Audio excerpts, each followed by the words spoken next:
Assalamualaikum warahmatullahi wabarakatuh. Terima kasih kami ucapkan kepada Ibu dan teman-teman yang telah menyempatkan waktu untuk mendengarkan presentasi kami.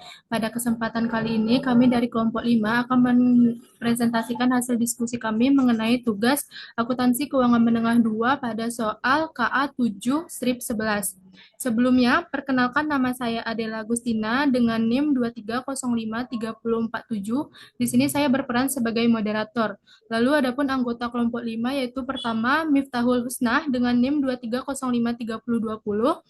Lalu ada Intan Wulan Wahyunis dengan NIM 2305368. Lalu ada Dewi Murni dengan NIM 2305308 dan Nanda Cianisa Putri dengan NIM 2305323.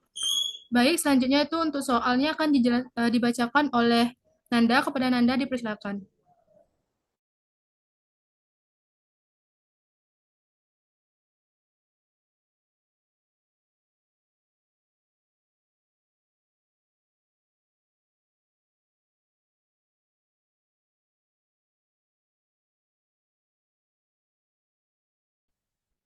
Baik, terima kasih kepada moderator. Di sini saya akan membacakan soal terlebih dahulu.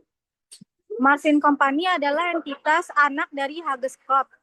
Komunal berpendapat bahwa penyisihan tahunan piutang tidak tertagih untuk Marfin Aturesa sebesar 2% dari penjualan kredit neto.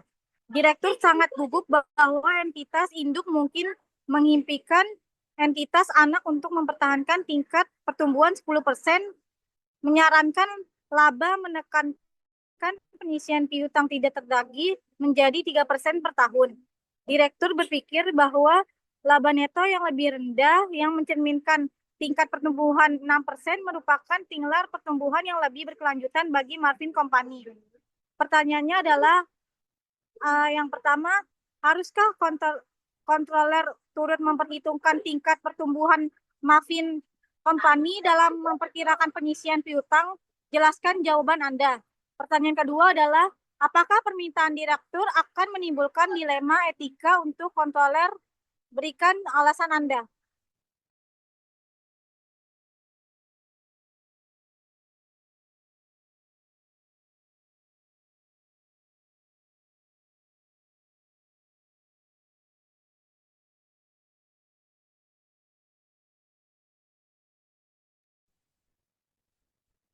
Baik, selanjutnya saya akan menjawab pertanyaan yang pertama.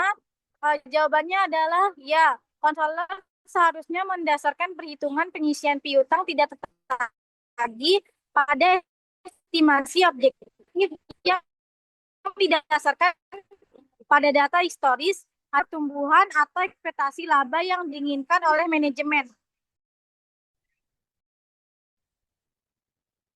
Terima kasih, saya kembalikan kepada moderator. Baik, selanjutnya yaitu penjelasan mengenai jawaban poin A yang akan dijelaskan oleh Miftah. Kepada Miftah dipersilakan.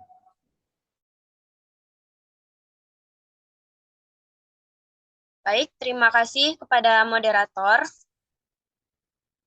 Di sini saya akan menjelaskan ada 3 poin. Yang pertama yaitu prinsip objektivitas, yaitu penyisihan piutang tidak tertagih harus mencerminkan estimasi realistis dari kerugian kredit berdasarkan pengalaman masa lalu dan kondisi ekonomi yang terjadi. Memasukkan target pertumbuhan atau laba yang diinginkan dapat menyebabkan bias dan distorsi dalam laporan keuangan. Poin yang kedua yaitu standar akuntansi. Itu berdasarkan standar akuntansi yang berlaku. Penyisihan sebaiknya dihitung secara sistematis dan konsisten.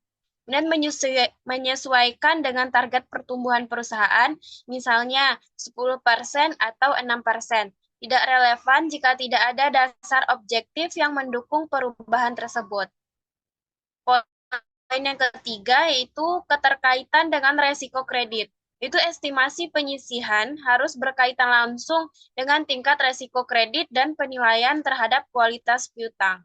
Faktor pertumbuhan penjualan hanya relevan jika berpengaruh pada perubahan kualitas kredit.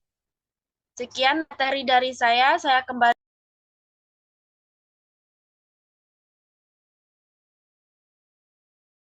Selanjutnya yaitu kesimpulan untuk jawaban poin A yang akan dijelaskan oleh Dewi. Kepada Dewi dipersilakan. Baik, terima kasih moderator.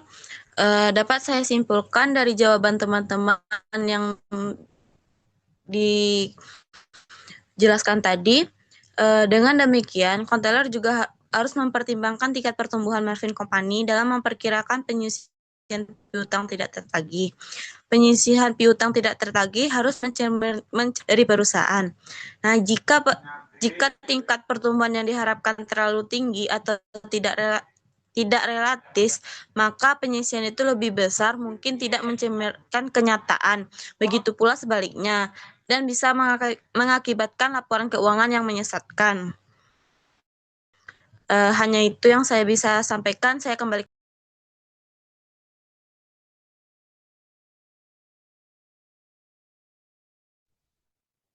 Selanjutnya yaitu jawaban untuk poin B yang mana pertanyaannya, apakah permintaan direktur akan menimbulkan dilema ketika untuk controller? Berikan alasan Anda. Adapun jawabannya yaitu permintaan direktur untuk meningkatkan penyisihan piutang tidak tertagih menjadi 3% dapat menimbulkan dilema etika bagi controller. Selanjutnya yaitu penjelasan mengenai jawaban poin B yang akan dijelaskan oleh Intan. Kepada Intan dipersilakan.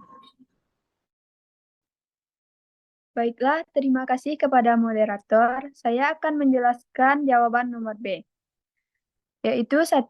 Integritas laporan keuangan, yaitu kontroler bertanggung jawab untuk memastikan bahwa laporan keuangan mencerminkan kondisi yang sebenarnya dari perusahaan, menaikkan penyisihan untuk memenuhi harapan yang tidak realistis, dan entitas induk dapat merusak integritas laporan keuangan.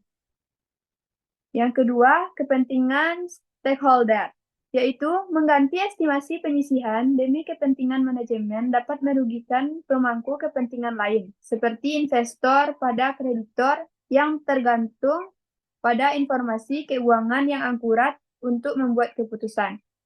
Yang ketiga, tekanan manajerial. Jika kontroler merasa tertekan untuk mengubah estimasi hanya untuk memelihara manajemen, ini dapat menciptakan konflik antara loyalitas kepada perusahaan dan tanggung jawab profesional untuk bertindak dengan integritas. Terima kasih. Sekian jawaban dari saya. Saya kembalikan kepada moderator.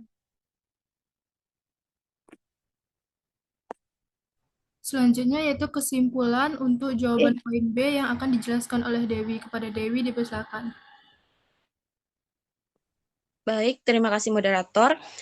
Dapat saya simpulkan jawaban dari yang B, yaitu dengan demikian, konselor itu perlu mempertimbangkan etika profesi dan dampak jangka panjang dari keputusan tersebut, serta berupaya untuk memberikan informasi yang transparan dan akurat. Baik, hanya itu yang dapat saya berikan jawaban. Saya kembalikan kepada moderator. Baik, sekianlah presentasi dari kelompok 5. Lebih dan kurangnya kami mohon maaf. Kami akhiri. Wassalamualaikum warahmatullahi wabarakatuh.